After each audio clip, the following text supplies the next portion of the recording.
there's 8 billion people on the planet, and wouldn't be great to just get a penny from everybody, but that's not really. Um, I don't know how you do that. Well, most people don't deal in pennies anyway, so I guess that kind of flies out the window. But you get my point. It's a lot of money. But you can't deal with everybody. And for many of you, you're really in businesses where you can't handle 8 billion clients. You can't handle 8 million. You probably can't handle 800,000. Even 8,000 would be a big number. 800, maybe 80 would be good, depending upon your business. Some people out there listening to this would like every year 8 great clients, and that would make their world. And so, there are lots of big numbers out there, and it really kind of begs the question: what's the perfect number of people to have in your network? When is too many too much, if you will? And that's certainly a question to try and address. I know a lot of people would say, well, bring them on, I'll deal with it. But in reality, you don't want to deal with it. You don't want to be drinking from a fire hose. You want to effectively serve people. You want to effectively have relationships with people. You don't want to kind of feel like you're scrambling around moment to moment, day to day, um, just trying to keep up on things. So, what's the perfect number out there? Well, there is sort of an answer. It's based somewhat in science. Well, it is based in science. It may not be the answer you're looking for, but there is an answer out there. There's an individual out there. His name's Robin Dunbar. He's an evolutionary psychologist, and he specializes in primate behavior. And so he started looking at all the different types of primates out there. And I didn't realize this. I did some research, but there are 500 different types of primates. There are lemurs, there are gorillas, there's chimpanzees, there are orangutans. There are lots and lots of different types of primates out there. Go to the zoo, you'll see a dozen different type of primates that you don't realize it. Gibbons is another one. Um, and a prime example of a primate is humans. We're primates, according to that definition. And what Robin Dunbar was curious about is that primates gather in different size groups. You'll have some primates that are in much larger groups and other primates where the group size is really much smaller. And so he had this theory is that the group size is based on the relative brain size. And what I mean by relative brain size, obviously, probably the biggest brain on the planet are like sperm whales, big blue whales. They probably have the largest brain, but is it the largest brain relative to the size of the rest of the body? And that's really kind of, what they look at. Um, it's not just the actual size of the brain. It's gets more into the relative size of the brain. So at any rate, the larger the relative size of the brain, the larger the group. And so what uh, Robin Dunbar did is he started to look at the average brain size of all these primates and the average groups that they were in. And all this data is out there. You have, people who study primates, and the information's out there. And he just extrapolated it all and figured out that yes, basically the bigger the brain, the better the ability to operate in a larger group size. Well, with all that information, it was easy to extrapolate what's a reasonable size for humans to have. What's a reasonable uh, uh, population or group size for humans to have? And so the number he came up with was that, well, it's called Dunbar's number. The number is 150. I think the actual number they came up with was 147. It's easier to remember 150 than 147. And so what essentially what this is saying is that we're we as humans on average, right? I mean, there are different sized brains out there. There are some people with smaller brains, and they can't handle but a few people in their lives, and then there are people who might have larger brains and might be able to deal better with a bigger group size. um, but more or less, 150 meaningful relationships is the the limit for the average human. 150 relationships. Now, there are all sorts of types of relationships. There are close relationships, and essentially we generally have around 5 of those. And then there are good friends, good relations. and those is about 15, and then we'll have 50 what they'll call friends.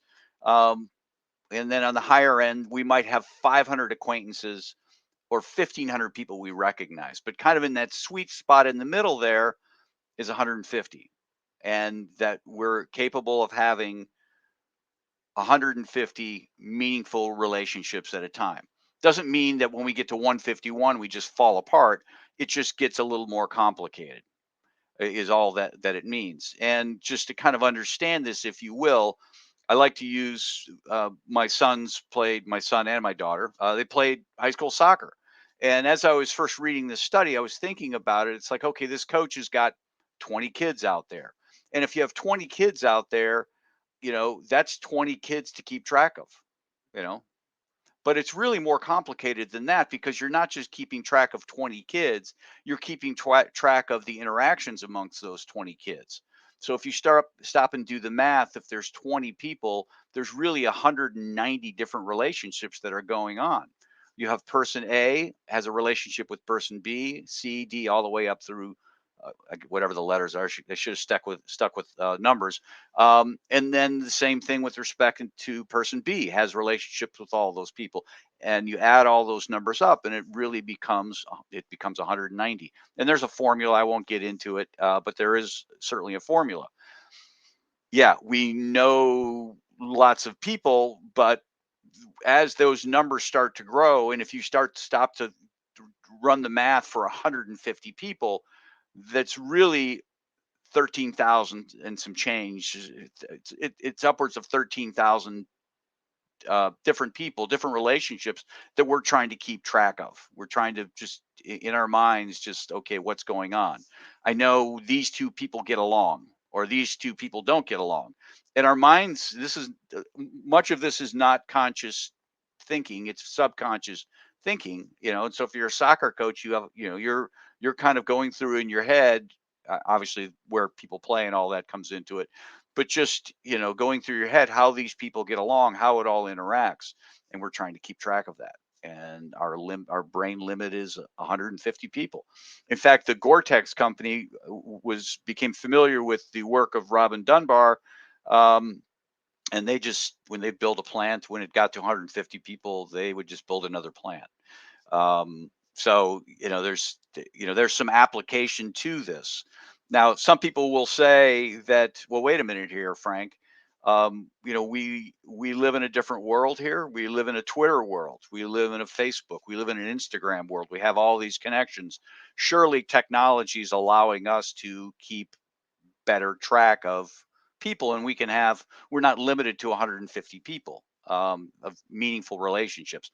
Again, you might have lots and lots of LinkedIn connections and lots of people that you recognize out in the public, but as far as meaningful relationships, it's 150. So anyhow, with that theory, they started looking at social media, and they centered on Twitter because just the data is it's a little more open than with Facebook. You're kind of picking friends, air quotes there, or LinkedIn. It's kind of connections. But with Twitter, it's a little more open. And what they found is looking at millions of tweets. The data's all there, and there are people that spend their careers studying these things. um, they found that it's still basically 150 people. There's a limit there. It's 150 people, and the point I want to make is that there is a limit to this, and you need to try and be somewhat judicious with who those 150 people are. I know there's commentary out there that we're the sum of the five people we hang around with most, or something like along those lines. And there's probably some truth to that. I'm not really talking about that, but I'm just saying that we need to be cautious about who our 150 people are. Maybe not even necessarily, certainly the people we hang around with most. Choose the right spouse, the right significant other, close friends. Make sure they're good people. But even when it gets broader than that, making sure that you have good people in your network, because if you don't, it kind of drags down the average of everybody. and or not of everybody, but certainly of your world. Um, so um, just something to keep in mind as you're talking to people, you're dealing with people with respect to you know how big your network is or isn't. Um, and you know it's 150 people. You're limited to 150 people, and that's kind of the magic number. And you might be a little smarter and think you can have more in your network, and you know you might feel like you know there are less people. Actually, a great example of this is years ago I was getting pitched on something, I forget what it was, and this is before I had read this research, and there was an individual. There were a couple people in the room that were kind of pitching me, and I just found it to be really chaotic because they were talking, each were talking to me, and then they were having a conversation amongst themselves. And after then, I read this article and I realized that okay, it wasn't, you know, there were three people in the room, but it wasn't one conversation. There were three conversations. My conversation with person A and my conversation with person B, and those are two very different conversations because they are both had different approaches into trying to convince me to do something. But then I found myself trying to keep track of the conversation they were having with themselves, which was the third conversation, and that just, you know, created a lot of chaos. And I realized if we added a fourth person to the room, that it would have immediately jumped not to four conversations, but there would be six conversations to keep track of. So when those people said, "Hey, can we have a follow up with you?" I said, "Yeah, we can have a follow up, but only one of you can come."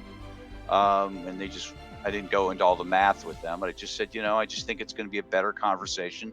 I'll understand better. I'll be able to keep track better. I'll be able to assess the situation better if it's just one of you.